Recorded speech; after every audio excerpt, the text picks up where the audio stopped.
Welkom by ons video oor die belangrike rol van salarisadministrateurs in die handhawing van vertroulikheid en sekuriteit. Ons sal die betrokke wetgewende pligte en die belangrikheid van die beskerming van sensitiewe werknemersinligting in ooreenstemming met die wet op basiese diensvoorwaardes ondersoek. Salarisadministrateurs moet verseker dat werknemersinligting behoue bly vertroulik, slegs openbaar maak wanneer wetlik vereis of gemagtig deur die werknemer. Hierdie verantwoordelikheid is noodsaaklik om privaatheid te beskerm en vertroue binne die organisasie handhaaf. Aan veilige werknemerdata, dit moet wees gestoor word in fasiliteite met streng toegangsbeheer. Slegs gemagtigde personeel moet toegang tot betaalstelsels verkry, beskerm deur veilige maatreëls soos wagwoorde en biometriese toegang, wat verseker dat data veilig bly teen ongemagtigde individue.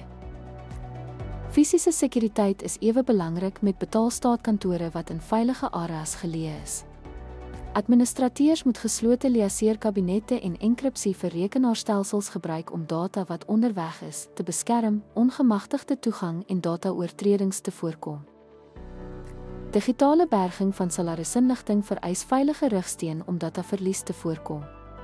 Enkripsie is noodsaaklik wanneer sensitiewe data aanlyn oorgedra word om dit teen onderskepping te beskerm en te verseker nakoming van sekuriteitsprotokolle.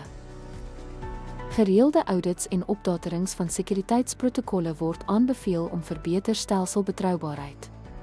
Salarisstelsels moet voorsorgmaatreëls hê om toegang tot data te beperk en verseker dat slegs gemagtigde personeel spesifieke take kan uitvoer, sodoende potensiële oortredings te voorkom.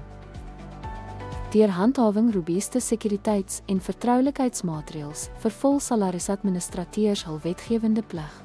Dit nie verseker voldoening aan die wet, maar beskerm ook die vertroue en privaatheid van die werksmag, die bevordering van 'n veilige werksomgewing. Dankie dat jy ons video gekyk het oor die wetgewende pligte van salarisadministrateurs. Deur hierdie te verstaan en te implementeer sekuriteitsmaatreëls, dra jy by tot 'n betroubare en voldoenende werkplek wat beide werknemerinligting en organisatoriese integriteit beskerm.